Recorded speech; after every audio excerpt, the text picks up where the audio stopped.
Welcome student, कैसे हैं आप सब। चलिए, हमारा जो चैप्टर चल रहा था वो 12 था, केमिस्ट्री चैप्टर 9 चल रही थी। ठीक है, उपसहसंयोजन यौगिक कोऑर्डिनेशन कंपाउंड्स। ठीक है, जिसमें हमने बहुत सारे वीडियो क्लियर कर चुके हैं जिसका वीडियो आपको वीडियो का लिंक है वो आपको डिस्क्रिप्शन बॉक्स में मिल जाएगा। ठीक है, ये आपका नीट के एग्जाम के लिए बहुत ही यूजफुल है जी, और कॉम्पिटेटिव एग्जाम के लिए भी बहुत ही यूजफुल टॉपिक्स है। ठीक है, तो आज की जो टॉपिक है वो उपसहसंयोजन यौगिक में समवायता। वैसे समवायता आप लोग 9वीं 10वीं भी पढ़े होंगे। ठीक है, तो समवायता क्या है इसके लिए मैं थोड़ा सा परिभाषित कर देता हूँ, ऐसे जरूरी नहीं है। ठीक है, तो सबसे पहले बात ये करते हैं कि हम लोग कितने भागों में बांटेंगे किसको, उपसहसंयोजन यौगिक के समवायता को, है ना। तो सबसे पहला पॉइंट, नो ड्रामा, सीधा हम लोग पॉइंट में चलते हैं ना। समवायता क्या है, तो जिन यौगिकों के अणुसूत्र समान हो, अणुसूत्र क्या हो, समान हो, लेकिन गुण एवं संरचना भिन्न भिन्न हो। ठीक है ना, अणुसूत्र समान हो लेकिन गुण व संरचना भिन्न भिन्न हो, एक दूसरे के समावयवी कहलाते हैं और यह गण समवायता कहलाता है। ये तो आप 9वीं 10वीं में पढ़े होंगे। ठीक है, अब आगे ज़्यादा बताने की भी जरूरत नहीं है। ठीक है, बहुत सारे समवायता बता सकते हैं लेकिन ये हमारा मेन टॉपिक नहीं है। ठीक है, मेन टॉपिक हम लोग सबको बांटेंगे वही है। ठीक है, तो समवायता का मतलब ऐसे यौगिक जिसके अणुसूत्र समान हो लेकिन गुण और संरचना क्या हो, भिन्न भिन्न हो, उसको उस यौगिक को हम लोग बोलते हैं समावयवी, और यह गुण क्या कहलाता है, समवायता कहलाता है। ठीक है, अब उपसर्जक यौगिक में समवायता पढ़ रहे हैं, है ना। तो उपसर्जक यौगिक में जो समवायता है उसको दो भागों में बांटेंगे। पहला है आपका है स्ट्रक्चरल आइसोमेरिज्म, संरचनात्मक समवायता। ठीक है, और दूसरा है त्रिविमीय, ठीक है, स्टेरियो आइसोरिज्म। ठीक है, इसको दो भागों में बांटा गया है। अब संरचनात्मक समवायता में फिर भागों में बांटा गया है, आयनन समवायता, हाइड्रेट समवायता, बहुलीकरण समवायता, उपसर्जी समवायता और बंधनीय समवायता। इसमें तो मैं केवल 4 को ही बताऊंगा क्योंकि जो पॉलीमेरिज्म है, ठीक, वो कहीं कहीं पर बताया था, कहीं कहीं नहीं बताया, अभी थोड़ा जानकारी दे दूंगा। ठीक है, उसका आता है त्रिमित समवायता को दो भागों में, ज्यामितीय और क्या है, प्रकाशिक, जिसमें से हम चलते हैं पहले आयनन में चलते हैं। ठीक है, संरचनात्मक समवायता शुरू करेंगे, उसका पहला आयनन में चलेंगे। ठीक है, तो चलिए ध्यान से देखिए कि सबसे पहले हम लोग पॉइंट डालते हैं संरचनात्मक समवायता। एकदम सिंपल सिंपल से टॉपिक है, कोई बड़ी बात नहीं है ना। चलिए, तो वे समवायवी जिनके अणुसूत्र समान, ठीक है, संरचनात्मक समवायतम। ठीक है, वे समवायवी जिनके अणुसूत्र समान किंतु संरचना सूत्र भिन्न भिन्न हो, अथवा केंद्रीय धातु आयन के चारों ओर परमाणुओं या समूहों की संरचना भिन्न होती है, संरचनात्मक समवायवी कहलाते हैं। ठीक है ना। अब इसके लिए आपको यही जानना जरूरी है, जैसे कि CONH3 5Br SO4, तो इसमें केंद्रीय धातु कौन है, ये है। ठीक है, और ये क्या है, लिगेंड। NH3 कौन है, लिगेंड, और Br भी कौन है, लिगेंड है। तो ये केंद्रीय धातु के चारों ओर ये जुड़ा हुआ रहता है ना। तो इसके जुड़े हुए की जो संरचना है ये किस तरह से जुड़ा होता है, इसी जुड़ने के क्रम में ना असमानताएं दिखाई देगी आपको। ठीक है, जैसे कि वे समवायवी जिनके अणुसूत्र समान, जिनका अणुसूत्र क्या है, समान, किंतु संरचना सूत्र क्या हो, भिन्न हो, अथवा केंद्रीय धातु आयन के चारों ओर, ये जो केंद्रीय धातु आयन है, केंद्रीय धातु के आयन के चारों ओर परमाणुओं या समूह की संरचना भिन्न भिन्न होती है। इस जो परमाणु है, लिगेंड है, उसकी परमाणु कह सकते हैं, लिगेंड कह सकते हैं, उनकी समूहों की संख्या क्या हो, भिन्न भिन्न हो, संरचनात्मक समवायवी कहलाते हैं, है ना। अब बात ये करते हैं कि इस यहाँ तक आपको क्लियर नहीं होगा, यहाँ से क्लियर हो जाएगा आपको। ठीक है, आयनन समवायता क्या है, तो देखिए सबसे पहले बात करते हैं CONH3 5Br। ठीक है, ये है आपका पेंटाइमिन है। ठीक है, ये कोबाल्ट, ये Br है। ठीक है, SO4। तो यहाँ पर लिखा मैंने कि वे समवायवी जिनके अणुसूत्र समान। चलिए देखिए, यहाँ पर CONH3 अमोनिया है यहाँ पर, ठीक है, Br है, ब्रोमीन है, SO4 है अपने पास। ठीक है, अब ये देखिए और इसको देखिए, इसमें भी देखिए, तो CO ये भी है अपने पास, NH3 5 में भी है ये पास, और SO4। अब बताइए कि यहाँ पर जो ब्रोमीन था वो लिगेंड के रूप में था। ठीक है, अब इधर ये SO4 है वो लिगेंड के रूप में है, लेकिन जो ब्रोमीन है वो क्या हो गया, आयन के रूप में आ गया। मतलब इनका जो अणुसूत्र है उसमें ना Br भी है, इसमें भी Br है, SO4 है, SO4 है, NH3 है, NH3 है, CO है, CO है, सब सेम सेम है। बट इसकी जब संरचना बनाएंगे तो क्या हो जाएगा, भिन्न हो जाएगा। कैसे भिन्न हो जाएगा, देखिए। ठीक है, जैसे कि मैं यहाँ पर कोबाल्ट लिखता हूँ, तो कोबाल्ट के साथ कितने एमीन जुड़े हुए हैं, 5। तो 1 2 3 4, अरे 5 तरफ से मैं जोड़ दूंगा। ठीक है, और एक तरफ से कौन जुड़ेगा, Br जुड़ेगा, NH3 NH3 NH3 NH3 NH3 ऐसा बनेगा। ठीक है, इसका अब इसका मैं अगर निकालता हूँ तो क्या रहूँगा, बीच में कोबाल्ट लिखूंगा और 5 एमीन, पांच तरफ क्या जोड़ूंगा मैं, एमीन, और एक तरफ क्या जोड़ूंगा, SO4 जोड़ूंगा ना। तो देखिए इसके संरचना में भिन्नता प्रदर्शित हुआ ना, ठीक है। तो यही है क्या है, आयनन समन्वयता समझेंगे, क्लियर करेंगे कि एक ही अणुसूत्र एवं संगठन के ऐसे दो समावयवी, ठीक है, ये संरचनात्मक सूत्र क्लियर हो गया आपको, ठीक है। वे समावयवी जिनके अणुसूत्र समान, इसके जो अणुसूत्र क्या है, समान है, किंतु संरचना सूत्र भिन्न हो, इसका जो संरचना सूत्र भिन्न भिन्न है ना, ठीक है, क्या कहते हैं, संरचनात्मक समन्वयता कहलाते हैं। एक ही अणुसूत्र, अब देखिए इसी के अंतर्गत आता है आयनन समन्वयता। आयनन मतलब आयन से संबंधित होगा, ठीक है, किस संबंधित होगा, आयन से। एक ही अणुसूत्र एवं संगठन के, एक ही अणुसूत्र, इसका भी अणुसूत्र यही है, इसका भी अणुसूत्र यही है, ठीक है। एक ही अणुसूत्र एवं संगठन के ऐसे दो समावयवी, ठीक है, संगठन भी वही है ना, इसमें SO4 है तो इसमें भी SO4 है, कहीं पास भी रहे उससे मतलब नहीं, ठीक है।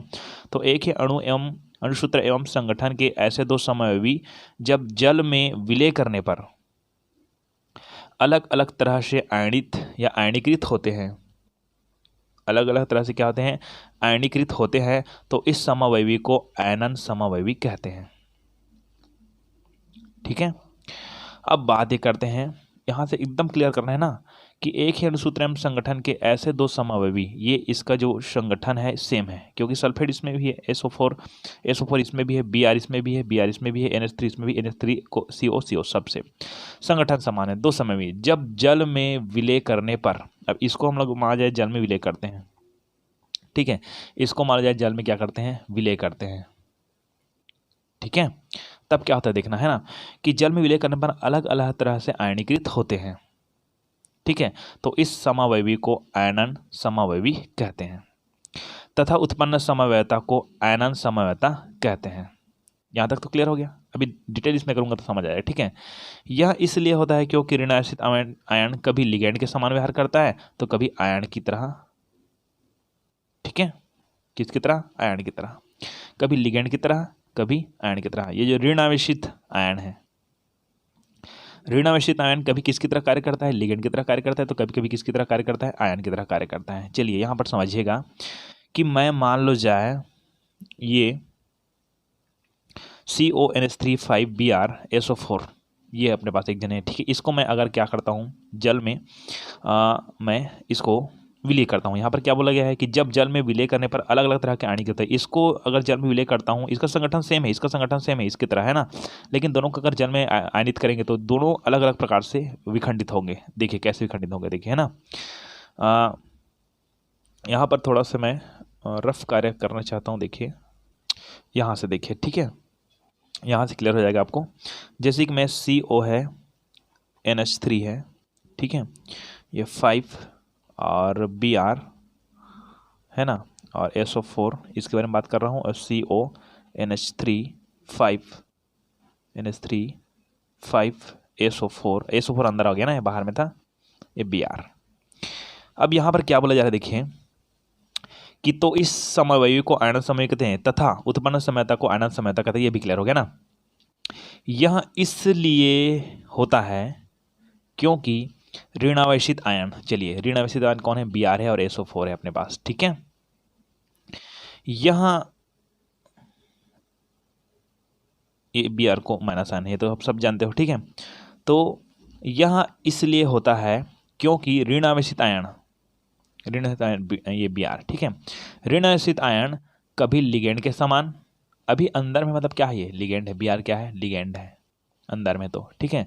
तो ऋणावेशित आयन कभी लिगेंड के समान व्यवहार करते हैं, ठीक है, तो कभी आयन की तरह। अब देखिए यहाँ पर SO4 अंदर आ गया, मतलब ये लिगेंड हो गया, अब आयन कौन हो गया, Br। तो देखिए इस पर Br यहाँ पर लिगेंड की तरह कार्य कर रहा है और इस जगह किसकी तरह कार्य कर रहा है, आयन की तरह कार्य करता है, ठीक है। तो यही बोला जा रहा है कि यह इसलिए होता है क्योंकि ऋणावेशित आयन कभी लिगेंड के समान व्यवहार करता है तो कभी आयन की तरह व्यवहार करता है, ठीक है। अब हम लोग इसको क्लियर कर देते हैं, जब जल में विलय करने पर अलग अलग तरह से आयनीकृत होते हैं। चलिए तो कैसे कैसे आयनीकृत होते हैं देखिए ध्यान से, ठीक है। ये एकदम क्लियर कर लेते हैं बात को। चलिए तो इसका नाम क्या है, इसका नाम क्या है, अपने पास है पेंटा एमीन ब्रोमिडो कोबाल्ट, पेंटा 5 है ना, पेंटा एमीन, ये ब्रोमीन है तो ब्रोमिडो कोबाल्ट, ठीक है। इसका जो ये है ऑक्सीकरण संख्या ये 3 रहेगा कोबाल्ट का, ठीक है, और सल्फेट, ठीक है, यहाँ पर लिख दिया मैंने ये एक का नाम हो गया है ना ये। तो ये क्या करता है, जब जलीय विलयन, यहाँ बोला है कि जब जल में विलय करते हैं पर अलग अलग तरह के आयनीकृत होते हैं, आयनीकृत मतलब अपने आयनों में विभक्त हो जाना, ठीक है। तो पेंटाएमीन ब्रोमीड कोबाल्ट थर्ड सल्फेट का जलीय विलयन, ठीक है, संकुल आयन के साथ, ठीक है, संकुल आयन कौन है, ये है आपका CONH3 5Br, ठीक है, संकुल आयन, ठीक है। तो पेंटामीन, ये पेंटामीन किसको बोला है, पेंटामीन ब्रोमिडो कोबाल्ट थर्ड सल्फेट, ये पूरे को बोला जा रहा है, पूरे को, यहाँ से लेकर ये पूरा सल्फेट को बोला जा रहा है, ठीक है। अब इसका जो जलीय विलयन है, इसका जो जलीय विलयन है, उस जलीय विलयन में क्या क्या बनता है, उसमें बनता है संकुल आयन, क्या बनता है, संकुल आयन। तो संकुल आयन में कौन आता है, CONH3SBr, इतना संकुल आयन, ठीक है। संकुल आयन के साथ SO4 आयन देता है कौन, पेंटाएमीन ब्रोमिडो कोबाल्ट थर्ड सल्फेट, ठीक है। ये जलीय विलयन में क्या क्या देता है, वो देता है संकुल आयन देता है, संकुल आयन के साथ ये संकुल आयन देता है, और संकुल आयन के साथ कौन जुड़ता है, कौन देता है, SO4 आयन देता है, ठीक है। ये वाला क्या क्या देता है, समझ आ गया, ये देता है इतना पूरा, एक को देता है इसको, और किसको देता है, SO4 को, ये माइनस आयन में, ठीक है, देता है। अब जबकि, है ना, यहाँ पर समझ आना है, ठीक है, संकुल आयन के साथ SO4 आयन देता है, जबकि Br ब्रोमिडो लिगेंड का कार्य करता है, इसमें लिखना, इसमें तथा इसमें Br, ये जो Br है ना, ये जो Br है, इसमें Br है, वहाँ ब्रोमिडो लिगेंड की तरह कार्य करता है, ठीक है। अब दूसरा देखते हैं, तथा पेंटाएमीन, इसके बारे में बात करते हैं, पेंटाएमीन सल्फेडो, अंदर में तो सल्फेडो हो गया, ठीक है, सल्फेडो कोबाल्ट, ये ब्रोमाइड बाहर हो गया, ठीक है। तो इसका नाम है पेंटाएमीन सल्फेटो कोबाल्ट थर्ड ब्रोमाइड, ठीक है, का जलीय विलयन, इसका भी जलीय विलयन था, इसका जलीय विलयन, ठीक है, जलीय विलयन संकुल आयन के साथ, ये हो गया इसका संकुल आयन, ठीक है ना, संकुल आयन के साथ, ठीक है, Br माइनस आयन देता है, ये क्या था, SO4 माइनस आयन दिया था, ठीक है। तो ये Br आयन देता है, क्या देता है, Br आयन, है ना, ये Br आयन देता है, ठीक है। ये SO4 आयन दिया था ना, ये Br आयन देता है, ठीक है। वह SO4 सल्फेडो लिगेंड का कार्य करता है। अब यहाँ पर क्या ब्रोमिडो लिगेंड का कार्य कर रहा था ना, बी, यहाँ पर ये SO4 है, वो सल्फेडो लिगेंड की तरह कार्य करता है, क्लियर हो गया। मतलब ये है कि आयनन समझौता में जब किसी जल में विलय करते हैं तो अलग अलग आयनीकृत होते हैं, दोनों का संगठन सेम है, ठीक है, लेकिन आयनीकृत करेंगे तो ये क्या दिया, सल्फेट दिया, SO4 आयन दिया जी, है ना, और ये क्या है, Br आयन देता है, ठीक है, इस तरह से। ओके, ये आपका क्लियर हो गया आयनन समझौता। चलिए, दूसरी समझौता है आपका हाइड्रेट आइसोमेरिज्म, ठीक है। अब इसमें क्या होता है, देखिए एकदम सिंपल, इसलिए मैं इसको PDF में बता रहा हूँ। उन जटिल यौगिकों में जिनका संगठन तो समान होता है, संगठन मतलब जैसे कि यहाँ पर बना है CrCl3 6H2O, मतलब क्रोमियम है, क्लोरीन है, हाइड्रोजन है, ऑक्सीजन है, ये सब दोनों में रहेगा, इस तरफ एक और रहेगा, उसमें भी रहेगा, ठीक है। किंतु जल के अणुओं की संख्या लिगेंड के रूप में तथा क्रिस्टलीय जल अणुओं के रूप में सहसंयोजन क्षेत्र के अंदर एवं बाहर अलग अलग प्रकार से व्यवस्थित रहता है। अब इसको थोड़ा सिंपल समझाते हैं कि उन जटिल यौगिकों में जिनका संगठन तो समान होता है, ठीक है, किंतु अब मान लो जाइए इसके साथ जल के अणु जुड़े हुए हैं, किसके अणु जुड़े हुए हैं, जल के, CrCl3 के साथ, जो क्रोमियम है उसके साथ जल के अणु जुड़े हुए हैं, किसी भी तरह से जुड़े हुए हैं ना, ठीक है। तो ये अगर अंदर जुड़ता है तो लिगेंड के रूप में रहेगा, और बाहर जुड़ता है तो आयन के रूप में रहेगा, ठीक है। मतलब ये बोला जा रहा है आपको कि जिसका संगठन तो समान हो किंतु जल के अणुओं की संख्या कभी कभी लिगेंड के रूप में, ठीक है, तथा क्रिस्टलीय जल अणुओं के रूप में, क्रिस्टल जल, यहाँ पर डॉट लगा हुआ है, देखो यहाँ पास ये डॉट लगा हुआ है ना, इससे ये क्लियर होता है ये क्रिस्टल जल के क्रिस्टल अणु है, क्रिस्टलीय जल अणु है, ठीक है। ओके, अब ये या तो हो सकता है उपसहसंयोजन क्षेत्र के, इसको पूरा बोलते हैं उपसहसंयोजन क्षेत्र, यहाँ पर जो लिगेंड होते हैं उसके क्षेत्र को बोलते हैं उपसहसंयोजन क्षेत्र के अंदर एवं बाहर अलग अलग प्रकार से व्यवस्थित रहता है, तो इस प्रकार की समझौता को हाइड्रेट समझौता कहते हैं। चलिए एक उदाहरण से आपको क्लियर हो जाएगा, यहाँ पर देखिए, जैसे क्रोमियम संकुल के उदाहरण को देखने पर समझ आता है, जिसका मूलानुपातिक सूत्र है CrCl3 6H2O है। अब देखिए पहला नंबर का है ना, CrH2O यहाँ पर 6 है, जो कि किसके रूप में है, लिगेंड के रूप में है, ठीक है। और Cl3 ये आयन के रूप में है। एक बैगनी रंग का यौगिक है तथा 3Cl माइनस की उपस्थिति प्रदर्शित करता है, ठीक है, क्योंकि क्लोरीन माइनस आयन है तो इस तरफ ये प्लस आयन बनाएगा, ठीक है। इसका अर्थ यह है कि जल के सभी 6 अणु, ठीक है, उदासीन लिगैंड के रूप में उपस्थित है, ठीक है, अंदर में तो लिगैंड के रूप में उपस्थित है, ठीक है। अब बात ये करते हैं दूसरा नंबर में कि CrH2O5 और ये एक Cl यहाँ पास है, ठीक है ना, एक क्लोरीन, ठीक है, और एक क्लोरीन अंदर में ना, क्यों, इसकी जो उपसर्जन संख्या कितनी होती है, 6 होती है, तो 5 H2O से निकला और एक किससे निकलेगा, क्लोरीन से निकलेगा, ठीक है ना। यहाँ पर डायरेक्टली 6 था, तो यहाँ पर 6 था और साथ में कोई और दूसरा लिगेंड नहीं था, लेकिन यहाँ पर दूसरा लिगेंड और है, क्लोरीन भी और है, तो क्लोरीन से एक निकलेगा और 5 इससे निकलेगा, कुल मिलाकर 6 इसको मिलता है, ठीक है। यहाँ पर भी डायरेक्टली 6 मिला था ना H2O से, लेकिन यहाँ पर 5 मिलता है H2O से और एक मिलता है क्लोरीन से, लेकिन 6 ही मिलता है, ठीक है। अब बात आती है कि एक क्लोरीन अंदर चला गया तो यहाँ पर 3 क्लोरीन था ना, तो 2 क्लोरीन बाहर बचा और डॉट H2O एक बाहर गया, जो क्रिस्टल अणु है बाहर हो गया, ठीक है। यहाँ पर 5 हो गया ना, क्योंकि 6 था यहाँ पर। अब देखिए कि यहाँ ये एक हरे रंग का यौगिक है, ठीक है, तथा प्रत्येक अणु में केवल 2 क्लोराइड आयनों की उपस्थिति प्रदर्शित करता है, उसमें तीन क्लोराइड आयन की उपस्थिति प्रदर्शित करता है ना। इससे यह ज्ञात होता है कि एक क्लोरीन उपसहसंयोजी क्षेत्र में, ये उपसहसंयोजी क्षेत्र है, उस उपसहसंयोजी क्षेत्र में ऋणात्मक लिगैंड के रूप में प्रविष्ट हो जाता है, ये अंदर चला गया, ठीक है, तथा एक जल के अणु को प्रतिस्थापित कर दिया है, जल का अणु बाहर हो गया, यहाँ पर प्रतिस्थापित कर दिया है, जल का अणु क्या कर दिया है, प्रतिस्थापित कर दिया है। इस तरह से ये क्लियर हो गया आपको। चलिए आगे हम लोग चलते हैं, बहुलीकरण समयवता। ये समयवता थोड़ा सा कहा जाए ज़्यादा चलता नहीं है ना। इस समयवता में संकुल यौगिकों का मूलानुपाती सूत्र तो समान होता है, किंतु उसके आणविक सूत्र, संगठन सरलतम, स्ट्राइकियोमेट्रिक व्यवस्था, मूलानुपाती सूत्र के सरल गुणक होते हैं। सरल क्या होते हैं, गुणक होते हैं। चलिए देखते हैं। यहाँ पर देखिए Pt कितना है, 1 है, NH3 कितना है, 2, तो 1:2, Cl कितना है, 1:2:2, ठीक है। अब यहाँ पर देखिए Pt कितना है, 1 जन है, और यहाँ पर 1 जन है, मतलब 2 है, 2। NH3 कितना है, 4 है, और Cl कितना है, 4 है। अगर इसको हम लोग करेंगे तो 2 एकम 2, 2 दूने 4, 2 दूने 4, इसका अनुपात कितना था, 1:2:2 था, इसका अनुपात क्या है, 1:2:2 ही था, ठीक है ना। तो ये समझ आया आपको। इस तरह से बहुलीकरण, इसको अब ज़्यादा इंपॉर्टेंट नहीं है, इसको लिखना मत ज़्यादा, है ना। आगे हम लोग चलते हैं एकदम इंपॉर्टेंट में, उपसहसंयोजी समयवता। तो जब धन आयन एवं ऋण आयन दोनों संकुल आयन होते हैं, जब धन आयन एवं ऋण आयन, ठीक है ना, दोनों संकुल आयन होते हैं तथा केंद्रीय धातु अणु की उपसर्जन संख्या समान हो, केंद्रीय धातु आयन की उपसर्जन संख्या हो, तो धन आयन एवं ऋण आयन संकुलों के बीच लिगेंडों के परस्पर विनिमय से समवयवी प्राप्त होते हैं, और इस प्रकार की समयवता बोलते हैं उपसहसंयोजी समयवता। कैसे, थोड़ा सा दिक्कत आती है यहाँ पर, है ना। अब यहाँ पर एक चीज़ क्लियर कर देते हैं हम लोग कि ये क्लोरीन है, NH3 है, 6 है, NH3 6 है, ठीक है ना, और CN 6 है, CN भी यहाँ पर 6 है, ठीक है। एक यौगिक यहाँ है, एक यौगिक यहाँ है।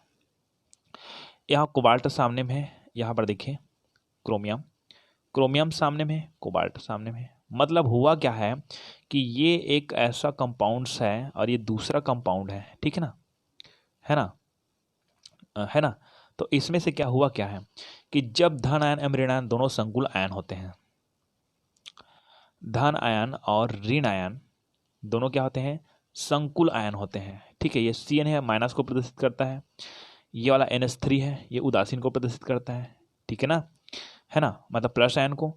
मतलब जब धन आयन एवं ऋण आयन, धन आयन और ये धन आयन और ये ऋण आयन दोनों संकुल आयन होते हैं, तो तथा दोनों केंद्रीय धातु आयन की उपसर्जन संख्या समान हो, CO की उपसर्जन संख्या 6, Cr की उपसर्जन संख्या 6, ठीक है, समान हो, तो धन आयन एवं ऋण आयन संकुलों के बीच, धन आयन एवं ऋण आयन संकुलों के बीच लिगैंड के परस्पर विनिमय से, इसका विनिमय यहाँ पर, इसका विनिमय यहाँ कर दिया, इसका विनिमय यहाँ कर दिया, तो एक संकुल हमको एक हमारे पास यौगिक ये प्राप्त हुआ जिसमें कोबाल्ट सामने में है, ठीक है, एक यौगिक यहाँ पर प्राप्त हुआ जिसमें क्रोमियम सामने में है, ठीक है। मतलब लिगैंड का परस्पर विनिमय हुआ है,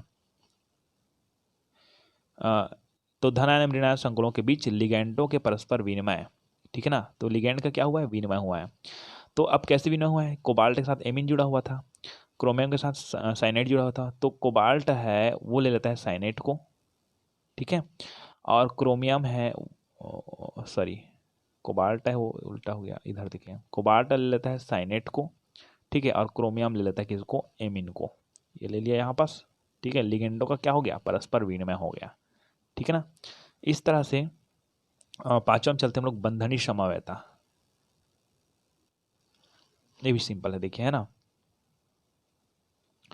इस प्रकार का समवेता उस जटिल यौगिकों में पाया जाता है जिनमें उभय दंतुर लिगेंड होते हैं। उभय दंतुर लिगेंड क्या है, जैसे कि NO2, NO2 में दो लिगेंड है, सॉरी दो हमारे पास दाता परमाणु है, एक तो नाइट्रोजन है, एक तो ऑक्सीजन, ऑक्सीजन भी दाता परमाणु है ना, लेकिन दोनों में से किसी एक के द्वारा दिया जाता है। उभय दंतुर का मतलब समझ गए ना आप, जैसे कि हमारे पास केंद्रीय धातु आयन है, ये कैसा हो रहा है, हाँ, ये केंद्रीय धातु आयन है, उसका लिगेंड माजा लिगेंड है हमारे पास, कोई भी लिगेंड यहाँ पास, ठीक है, यहाँ पास एक लिगेंड बना देते हैं, ये रेड बनाता हूँ, ये लिगेंड है और एक केंद्रीय धातु आयन है। तो केंद्रीय धातु आयन को लिगेंड क्या करता है, इलेक्ट्रॉन युग्म प्रदान करता है, ठीक है। तो मान लो जाए हमारे पास कोई लिगेंड है जैसे कि F फ्लोरीन, तो ये क्या करेगा, एक जगह से, एक दंतुर है तो एक जगह से जुड़ेगा, ठीक है ना, और इसमें कितने, एक ही दाता परमाणु रहेंगे, मान लो जाए फ्लोरीन, तो ऐसा नहीं होता है, दूसरे की बात कर सकते हैं, ठीक है। लेकिन कुछ ऐसे लिगेंड होते हैं जैसे कि NO2,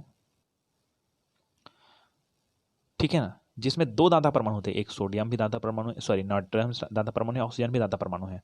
तो जो केंद्रीय धातु आयन को दोनों जने नहीं देकर केवल एक ही जने देता है, ये केवल एक ही जने देता है, ठीक है, नाइट्रोजन बस दिया या तो ऑक्सीजन बस दिया, तो इसको बोलते हैं हम लोग उभय दंतुर, दोनों देता तो द्विदंतुर हो जाता, ठीक है, ओके। अब बात करते हैं कि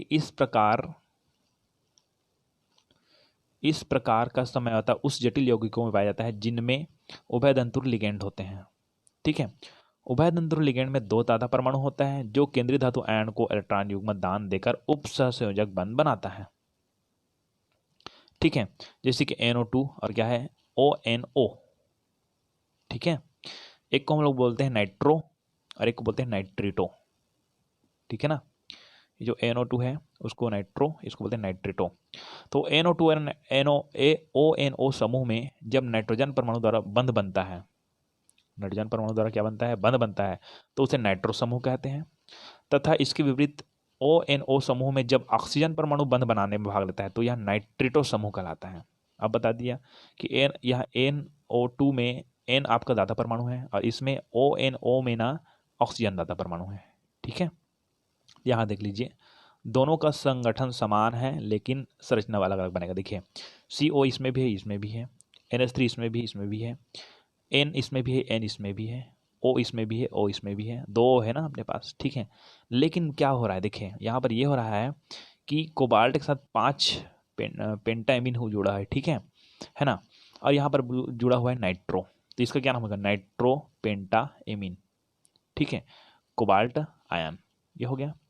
अब यहाँ पर देखो कोबाल्ट है तो यहाँ पर ये तो होगा, नाइट्रो की जगह क्या हो जाएगा, नाइट्राइटो हो जाएगा, ये क्या हो गया, नाइट्राइटो, पेंटाइमिन पेंटाइमिन कोबाल्ट, ये तो हो गया, बस समूह का फर्क हो गया ना इसके, नाइट्रो और नाइट्राइटो को। तो लेकिन संगठन देखें, संगठन कैसे देखते हैं, इसमें नाइट्रोजन है क्या, है ना, एक नाइट्रोजन, ठीक है, ऑक्सीजन दो है क्या, ऑक्सीजन दो है, ऑक्सीजन एक और ये दो, तो संगठन में ना, लेकिन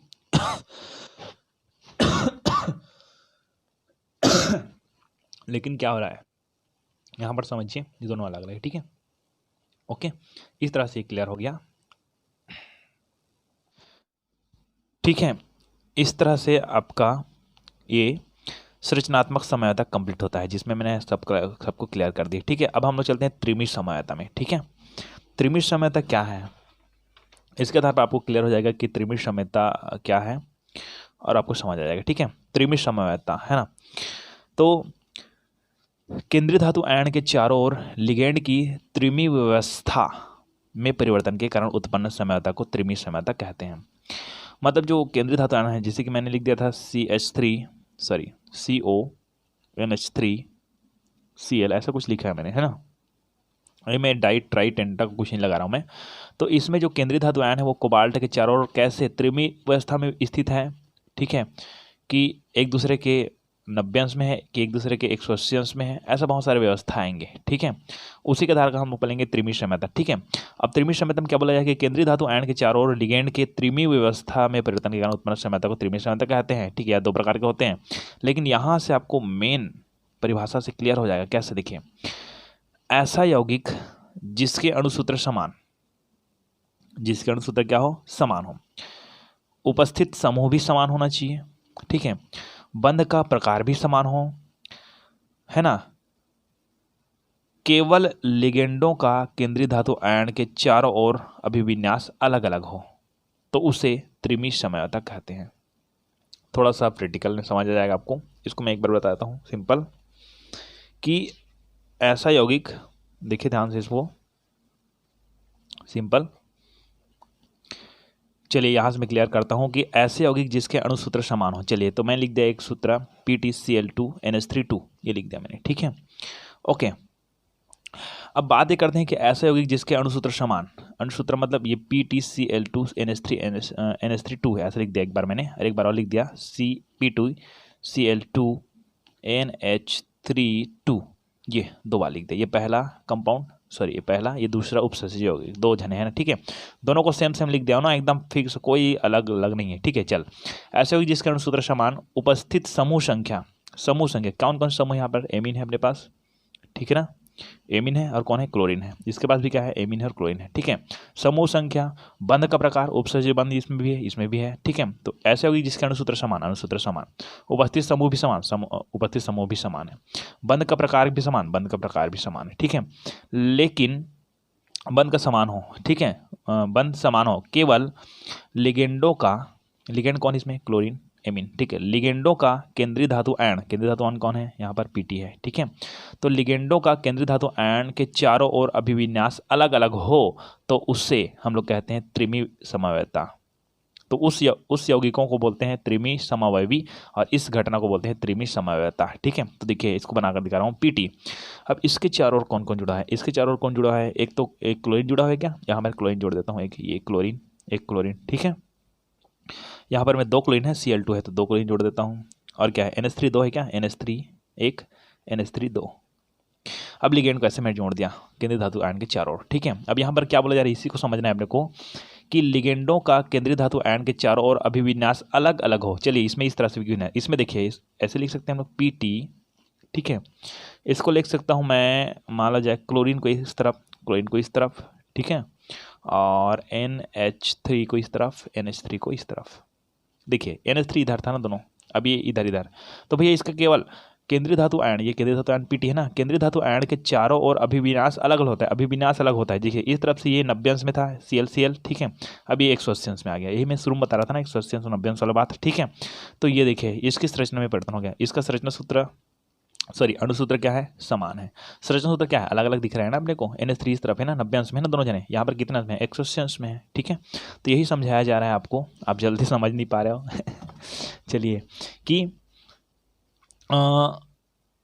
केवल लिगेंडों के केंद्रीय धातु आयन के चारों ओर अभिविन्यास अलग अलग होता है, तो उसको बोलते हैं त्रिमी समवायवी, और इस घटना को हम बोलते हैं, या इस प्रकार की समयता को हम बोलते हैं त्रिमी समयता, ठीक है। त्रिमी समयता को दो भागों में बांटते हैं, ठीक है। पहला ज्यामितीय समयता, ठीक है, पहले क्या आता है, ज्यामितीय समयता, और दूसरा आता है प्रकाशिक समयता, जिसमें हम लोग चलते हैं ज्यामितीय समयता क्या है, ठीक है। ज्यामितीय समयता क्या है ना। हाँ सिंपल देखिए, यह समयता ऐसे जटिल यौगिकों में पाया जाता है जिनमें दो भिन्न प्रकार के लिगेंड केंद्रीय धातु आयन से जुड़े होते हैं, अलग अलग भिन्न प्रकार, मतलब दो लिगेंड, ये एक और ये दो लिगेंड के बारे में बात कर रहा हूँ, ठीक है, जिसमें दो भिन्न प्रकार के लिगेंड केंद्रीय धातु आयन से जुड़े होते हैं। इस प्रकार के यौगिक में जब दोनों समान प्रतिस्थापित समूह एक दूसरे के निकटवर्ती स्थिति में हो, तो इसे समपक्ष रूप तथा विपरीत दिशा में हो तो विपक्ष रूप कहते हैं। ये बात तो अभी बिल्कुल भाई में नहीं जाएगी, ठीक है, जब मैं संरचना बनाऊंगा तब जाएगी, ठीक है। तो अभी इसको पेंडिंग में रखिए, आपको समझाऊंगा जरूर, ठीक है। अब समन्वय संख्या 4 के संकुलों की समवायता, ठीक है ना। ये ज्यामितीय संरचना समझौता का पहला पॉइंट आता है। अब इसका मैं अगर सूत्र बनाता हूँ, ठीक है ना, तो आपको एकदम क्लियर हो जाएगा ये जो यहाँ पर जो वर्ड बोला जा रहा है, ठीक है, विपक्ष रूप क्या है, समरूप क्या है, ठीक है। तो सबसे पहले समन्वय संख्या 4, कोऑर्डिनेशन नंबर, ठीक है, 4 के संकुलों में समावयवता। जिस संकुल का कोऑर्डिनेशन संख्या 4 है, जैसे कि पीटी का कितना होता है 4, तो यहाँ पर क्लोरीन 2, एमीन 2, 2 2 कितना हो गया 4 हो गया ना।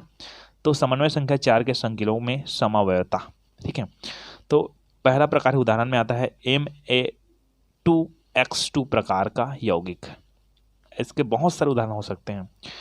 Ma2X2 प्रकार का यौगिक हो सकता है, और हो सकता है आपका Ma2BC प्रकार का संकुल भी हो सकता है, ठीक है। कैसे कैसे होगा देखिए, समझाता हूँ मैं ध्यान से ना। अभी ये वाला बच्चा है ना, इसको मैं समझाऊंगा जरूर, इसको भी समझाऊंगा, ठीक है। अभी क्या संरचना पहले समझ जाते हैं। Ma2 का मतलब क्या है कि हमारे पास M प्रदर्शित करता है आपको पीटी को, A प्रदर्शित करता है आपको क्लोरीन को, X प्रदर्शित करता है NH3 को। मतलब ये है कि हमारे पास दो लिगेंड है, ये A लिगेंड है और X लिगेंड है, ठीक है ना। ये दो को प्रदर्शित किया, ये दो को प्रदर्शित किया, ठीक है। क्लियर हो गया बात मेरी। अब इसका मैं संरचना बनाता हूँ, मान लो जाए, है ना। तो देखिए पीटी रहेगा एक, ओके, और इस पीटी से जुड़ा हुआ है क्लोरीन जुड़ा हुआ है, ओके। यहाँ क्लोरीन जोड़ देते हैं, ठीक है ना। यहाँ हम लोग जोड़ते हैं क्लोरीन, ओके। और कौन जुड़ा हुआ है NH3, कितने जने, दो जने, NH3। तो देखिए इसका जो बनाने का तरीका है ऐसे, ठीक है ना, ये बन गया। अब इसका तरीका और बता सकते हैं। अभी मैंने बताया था पीटी हम लोग कैसे जोड़ सकते हैं। हम Cl एक तरफ जोड़ सकते हैं, दूसरे तरफ भी Cl जोड़ सकते हैं, तीसरे तरफ NH3 और चौथे तरफ NH3, ये भी जोड़ सकते हैं ना हम लोग। यहाँ पर ऐसे चिन्ह लगाना, उपसर्जन यौगिक, उपसर्जन बंध के कारण ये बन गया। अब देखिए कि हम ये दोनों जने के समावयवता है ना, अणुसूत्र समान है ना। इसका अणुसूत्र क्या है, ये है ना, अणुसूत्र इसका है, ये भी इसका अणुसूत्र है, दो बार नहीं लिखा हूँ, ठीक है। ये भी अभी पेंडिंग में रखो। तो अणुसूत्र क्या है, समान है, लेकिन संरचना तो क्या है, भिन्न भिन्न है, तो समय में कहलाएगा। पहली बात ये। अब ज्यामितीय समयता बात करते हैं कि यह समयता ऐसे जटिल यौगिक में पाया जाता है, ये जटिल यौगिक ठीक है ना, जिसमें दो भिन्न प्रकार के लिगेंड केंद्रीय धातु आयन से जुड़े होते हैं। भिन्न प्रकार का मतलब ये क्लोरीन 1 हो गया, ये एमीन 2 हो गया, भिन्न प्रकार के, ठीक है, केंद्रीय धातु आयन से क्या होते हैं, जुड़े होते हैं। इस प्रकार के यौगिक में जब दोनों समान प्रतिस्थापित समूह, ये NH3 के बारे में बात कर रहे हैं हम लोग, ठीक है, ये प्रतिस्थापित समूह, ठीक है।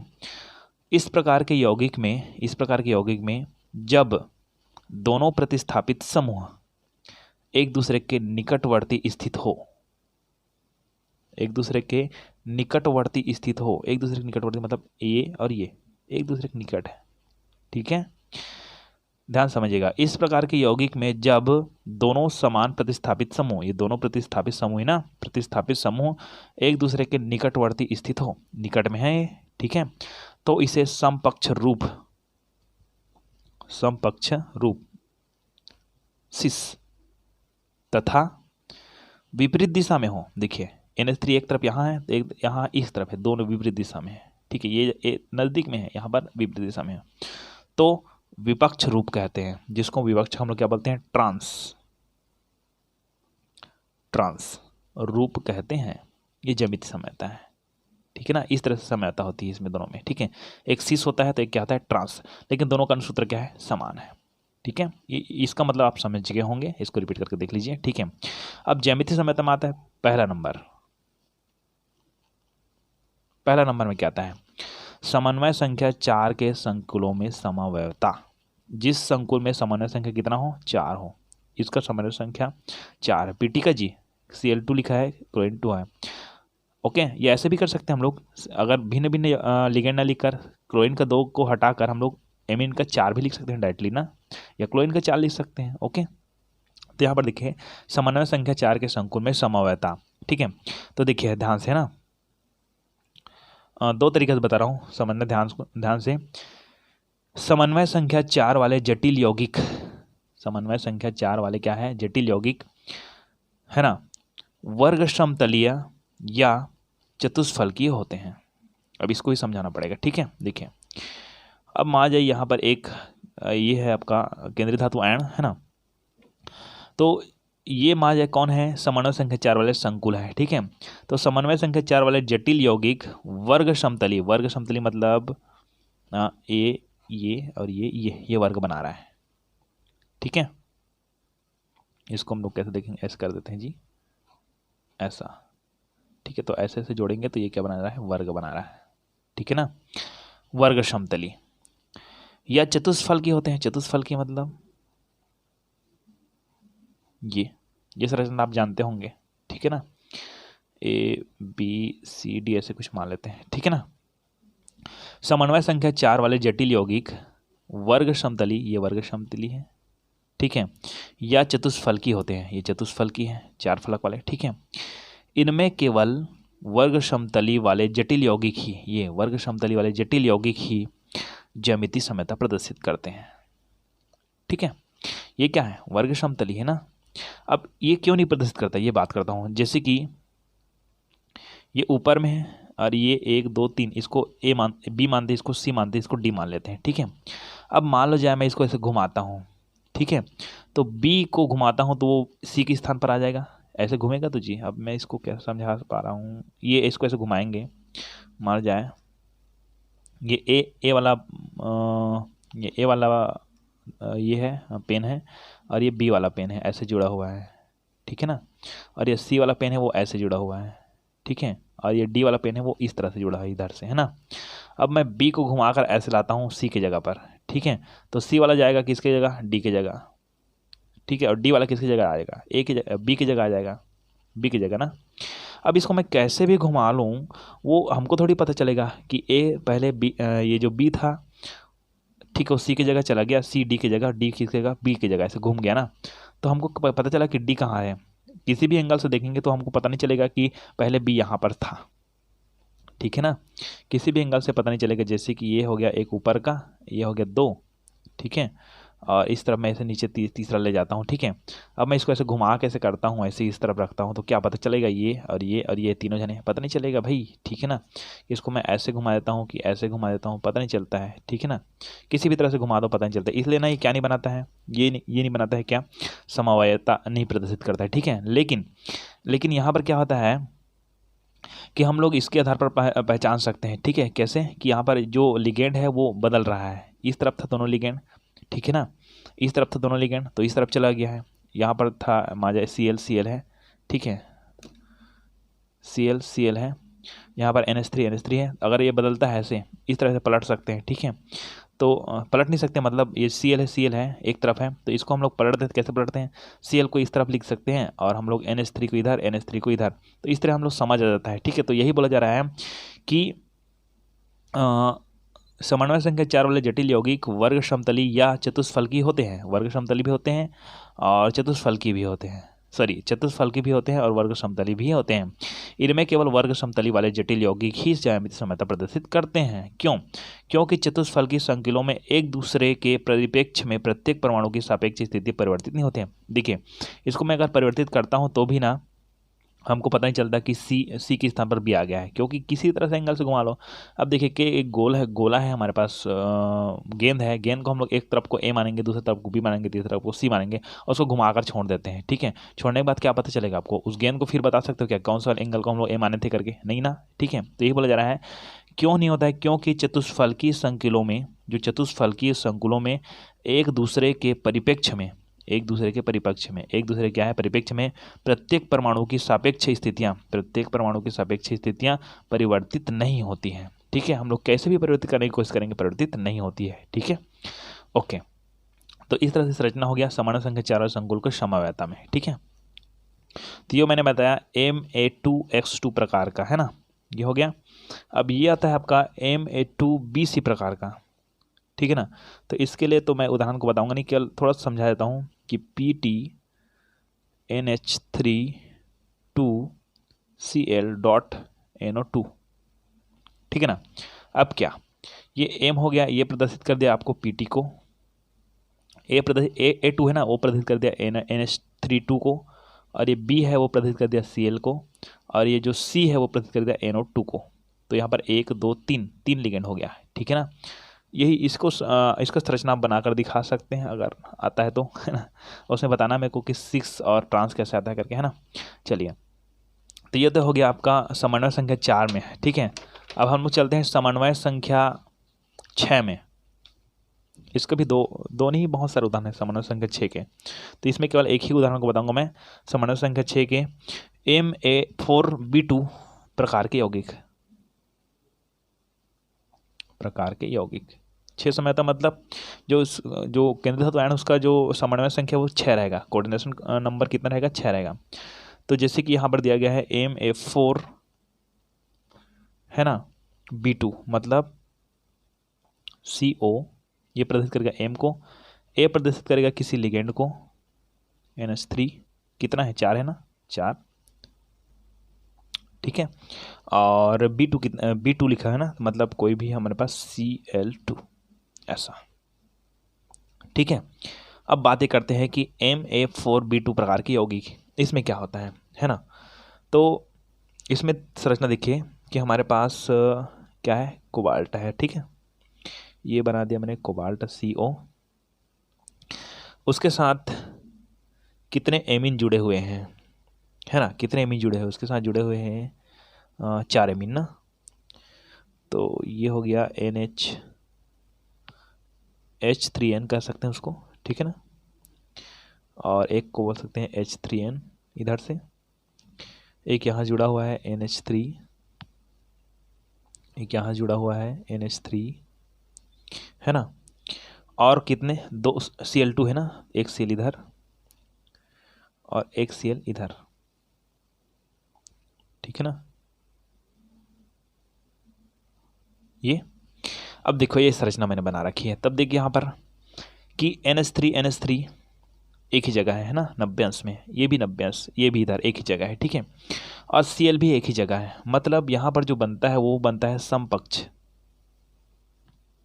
सीज बोलते हैं इसको, ठीक है, जो पहले बता रखी थी मैंने।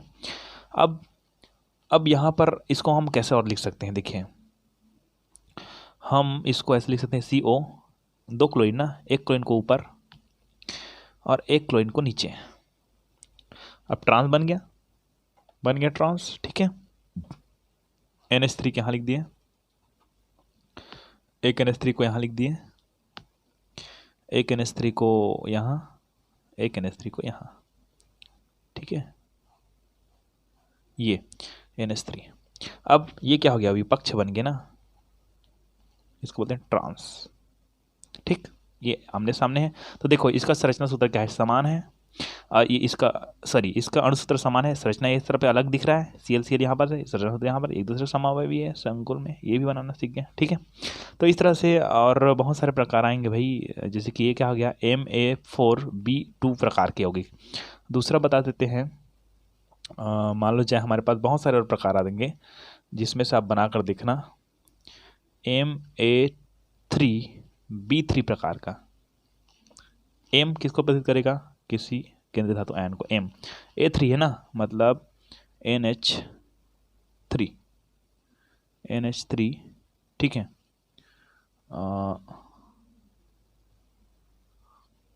कोऑर्डिनेशन कंपाउंड कितना है, 6 है ना, तो ये हो जाएगा 3, A3 है ना, और B3 भी दिया है क्या, हाँ, तो NO2 3 ये रहेगा, NH3 3, NO2 3 मतलब 6 हो गया ना इसका।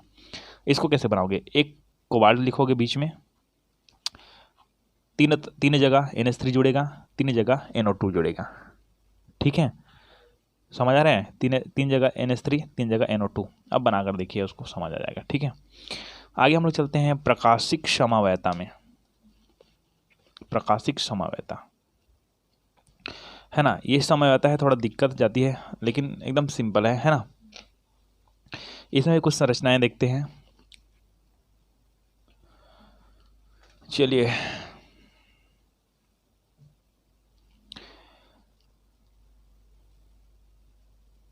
प्रकाशिक समझौता। जब समवयवी समतल ध्रुवित प्रकाश के प्रति भिन्न प्रकाशिक सक्रियता प्रदर्शित करते हैं, समतल ध्रुवित प्रकाश के प्रति ना, तो इस घटना को प्रकाशिक समझौता कहते हैं। अब समतल ध्रुवित प्रकाश के बारे में थोड़ा सा बात करना है, ठीक है। ध्यान समझिएगा कि मैंने एक कोई कंपाउंड ऐसे बना रखी है, ठीक है, ये, ठीक है, केंद्रीय धातु कहीं पास है ना, और ये यहाँ पर केंद्रीय धातु आयन है, लिगेंड वगैरह है, ठीक है। और हम इसको, ये क्या है आपका, ये आपका है, मान लो जाए, एकदम सिंपल उदाहरण समझा रहा हूँ ना, ये आपका ध्रुवित प्रकाश, ध्रुवित प्रकाश, ऐसा कोई थ्योरी नहीं है, ठीक है, मैं आपको समझाने के लिए बता रहा हूँ, है ना, कि जब समवयवी समतल ध्रुवित प्रकाश के प्रति भिन्न प्रकाशिक समझौता प्रदर्शित करते हैं तो इस घटना को प्रकाशिक समझौता, क्या कुछ समझ नहीं आ रहा है इसमें वर्ड को, है ना। अब ये कोई हमारे पास यौगिक है, ठीक है ना, और ये ध्रुवित प्रकाश है ना, वैसे तो इसको ध्रुवित प्रकाश नहीं बोलते हैं, ये ध्रुवित प्रकाश मान लो आप लोग, मानने में क्या जाता है ना। अब समतल ध्रुवित प्रकाश के प्रति भिन्न प्रकाशिक सक्रियता, यदि इस ध्रुवित प्रकाश को, किसको, ध्रुवित प्रकाश को, इसको मैं मान लेता हूँ किधर, इसको मान लेता हूँ मैं बायां, ठीक है, आप मान सकते हो, किस, कोई दिक्कत नहीं, इसको मान लेता हूँ मैं दायां, ठीक है ना, एक तरफ को मान लेता हूँ मैं बायां, इस तरफ को मान लेता हूँ मैं दायां। अब जब समवयवी, यहाँ पर एक भी और बना देता हूँ, यहाँ पर एक और बना देता हूँ ऐसे ही, ठीक है, ऐसे इसको डेड से बनाते हैं, लेकिन मैं पूरा बना देता हूँ, ठीक है। अब जब समवयवी समतल ध्रुवित प्रकाश के प्रति भिन्न प्रकाशिक सक्रियता प्रदर्शित करते हैं, इसी के लिए मैं इतना सारा काम कर रहा हूँ, है ना। चलिए, तो मान जाए ये दायां और मोड़ता है ऐसे, किसको, ध्रुवित प्रकाश को, ऐसे, ये दायां है ना, ये बायां है, ठीक है ना।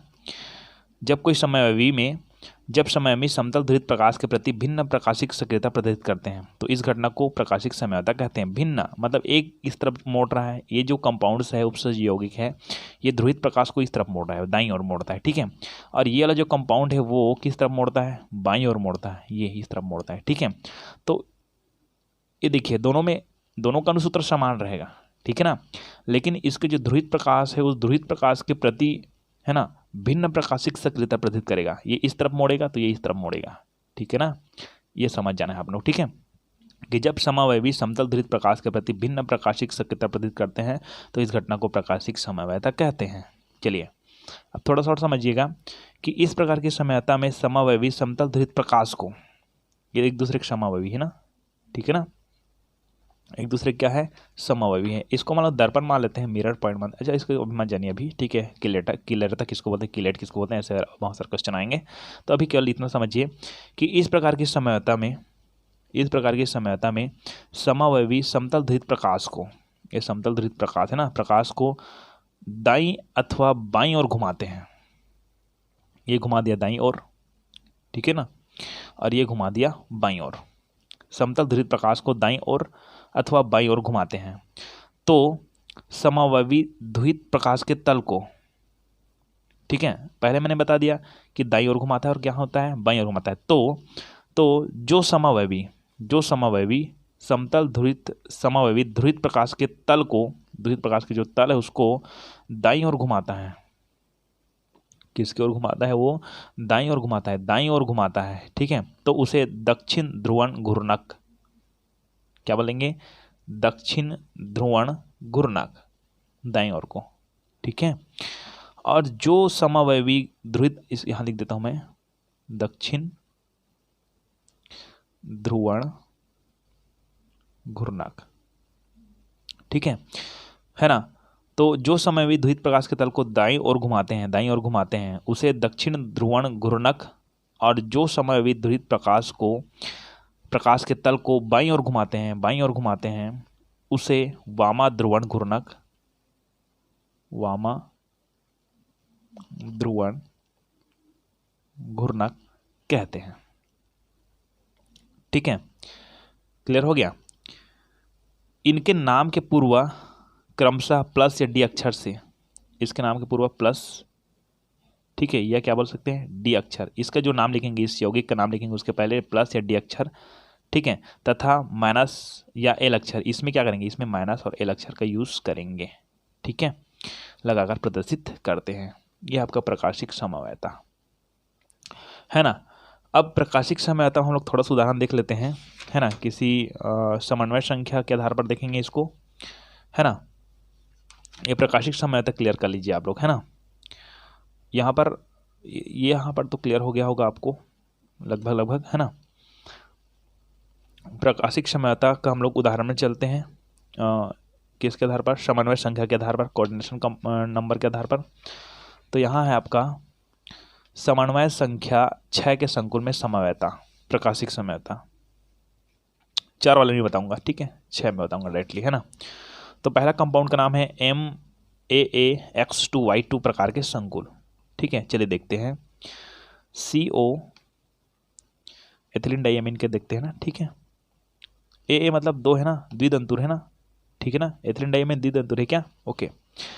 अब X2 मतलब कोई भी एक दंतुर, NH3 Cl2।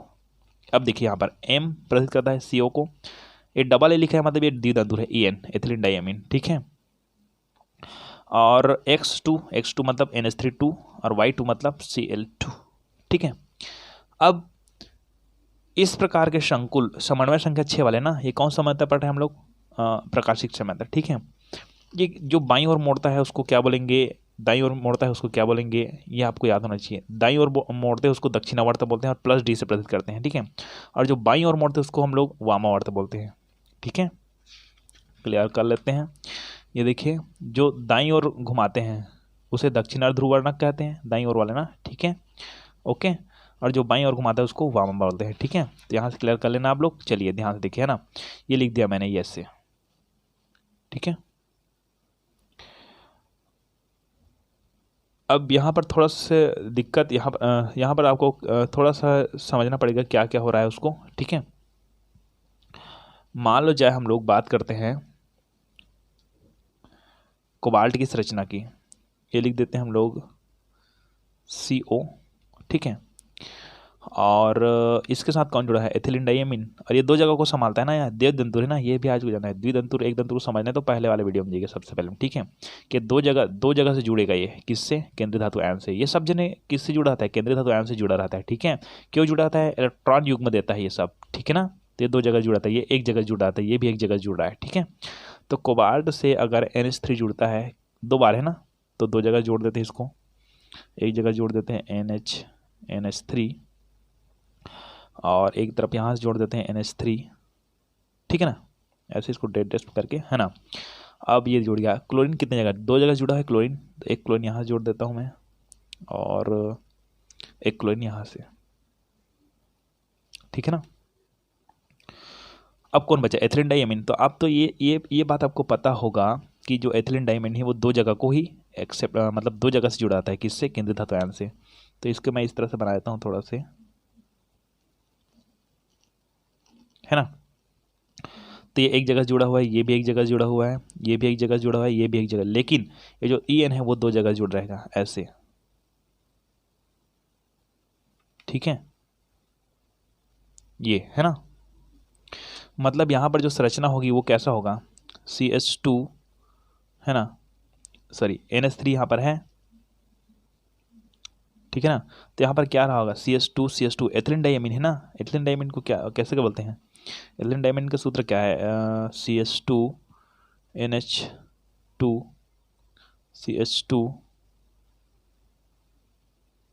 CH2 और NH2, ये है ना एथिलीन डाइएमीन का। मतलब यहाँ पर CH2 यहाँ पर पूरा संरचना है, लेकिन मैं EN बस को लिख देता हूँ, ठीक है। पूरा संरचना लिखने की जरूरत नहीं है अपने को, ठीक है। तो CN बोलता हूँ जी, EN बस लिखूंगा मैं इसको, ठीक है। EN बस लिखूंगा, तो EN लिखूंगा तो आप समझ जाएंगे ना, इतना इंटेलिजेंट तो हो ही आप लोग, ठीक है। चलिए, तो ये हो गया, ये पॉइंट है ना, ठीक है। एक तरफ इससे संरचना बना दिया मैंने, ठीक है। अब देखो मैं इसको क्या और कैसे बना सकता हूँ। चलिए, CO यहाँ पर NH3, ठीक है ना, ये Cl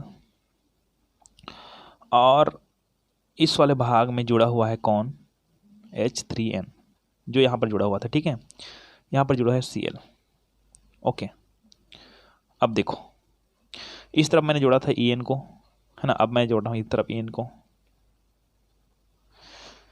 बात आई कि यदि कोई इसको दाईं ओर, ये दाईं ओर है ना, दाईं ओर ध्रुवित जो समतल प्रकाश को घुमाता है तो उसको प्रेरित करते हैं प्लस से या डी से। ठीक है, दाईं ओर ना, यहाँ पर क्लियर कर लेते हैं एक बार और कि जो दाईं ओर घुमाते हैं उसे दक्षिणा ध्रुवण घूर्णक कहते हैं। दाईं ओर घुमाते हैं उसको, ठीक है, तो दाईं ओर घुमा दे उसको दक्षिणा ध्रुवण घूर्णक, ये दाईं ओर को, ठीक है, इसको प्लस से डी से प्रेरित करते हैं। और जो बाईं ओर घुमाती है, ठीक है, ये बाईं ओर घुमा दिया, इस तरफ है, ये नहीं इस तरफ है, ठीक है, तो ये हो जाएगा आपका माइनस या एल प्रकार का। ठीक है, उदाहरण है आपका समन्वय संख्या 6 के संकुल का। ठीक है, और कुछ और उदाहरण देखना है तो इसको देखिए, mx2 एकदम सिंपल है ये भी, क्योंकि बहुत सारे अलग अलग प्रकार के हैं ना। ठीक है, MAA2x2 प्रकार के संकुल, तो इसका कैसे बनेगा, हमारे पास CO, ये द्विदंतुर है ना, तो EN को ही ले लेते हैं, EN2, यहाँ पर x2y2 था ना ऊपर में, देखो ये द्विदंतुर था, x2y2 था ना, ठीक है, यहाँ पर x2 बस है, तो इसीलिए द्विदंतुर में 2 लगा हुआ है। क्यों, इसमें द्विदंतुर में कोई नहीं, कुछ नहीं लगा रहा था ना, x2 था ना, ठीक है, द्विदंतुर में, यहाँ पर द्विदंतुर में ही 2 लगा हुआ है, मतलब EN2 हो जाएगा। ठीक है, और Cl2 6 हुआ ना, ये 2 है, द्विदंतुर है तो एक बार में 2 देगा, तो मतलब 2 दूने 4, और 2 दूने Cn एक बार में 2 देगा, और यहाँ पर 2 लगा हुआ है, मतलब 2 बार देगा तो 4 हो गया, और Cl2 मतलब फिर 2 2 3 6 है, तो 6 वाला होगा ना, Cn 6 वाले में देख रहे हैं हम लोग। ठीक है, तो इसको भी क्या कर सकते हैं, इसका संरचना देखेंगे, एकदम फट से बना देता हूँ, फट से बना देता हूँ मैं। ठीक है ना, आपको समझ आ जाएगा। जैसे कि हमारे पास है CO, ठीक है, इसको Cr में भी यूज़ कर सकते हैं। ठीक है, तो क्लोरीन कितना है, 2 है ना, ये एक क्लोरीन इधर डाल देता हूँ, एक क्लोरीन में इधर डाल देता हूँ। ठीक है, 2 क्लोरीन। अब बात करते हैं इसको थोड़ा से समझने की, इस कंपाउंड्स को, है ना, सब कोने कोने जोड़ देते हैं ऐसे, है ना। तो एक क्लोरीन इधर से, एक क्लोरीन इधर से। अब क्या बता, एथिलीन डायमीन 2 जन है ना, आपको बता दिया था मैंने, एथिलीन डायमीन 2 जगह को संभालता है ना, पहले बता दिया था। तो मान जाए इन दोनों को, इस दोनों जगह को एथिलीन डायमीन संभालेगा। ठीक है ना, तो ये वाला कंप्लीट, ये वाला कंप्लीट, ये वाला भी कंप्लीट, ये वाला भी कंप्लीट, अब ये और ये बचा। ठीक है ना, तो इसको ऐसे ही संभाल सकता है, EN संभालेगा। ओके, अब दूसरा देखते हैं हम लोग इसी संरचना को दूसरे तरीका से। ठीक है ना, कि यदि हम लोग बात करेंगे CO को बीच में कर देते हैं, और एक क्लोरीन को इधर, और एक क्लोरीन को हम लोग डाल देते हैं, थोड़ा ऐसे बना ही देता हूँ पहले से, ऊपर से ये नीचे, ये नीचे और ये नीचे। ठीक है, एक क्लोरीन ये, एक क्लोरीन यहाँ पर। अब देखो, दोनों क्लोरीन इधर था, दोनों क्लोरीन इधर हो गया, तो एथिलीन डायमीन कहाँ को संभालेगा, एक जगह, इस जगह, इन दोनों जगह EN जुड़ेगा, तो ये भी कंप्लीट, ये भी कंप्लीट, ये भी कंप्लीट, ये वाला भी कंप्लीट। अब बचा 2 जगह, 1 और 2, तो ये इस तरफ संभालेगा, EN। देखो, एक इस तरफ संभाला, इस तरफ हो गया ना, बस खत्म। ठीक है,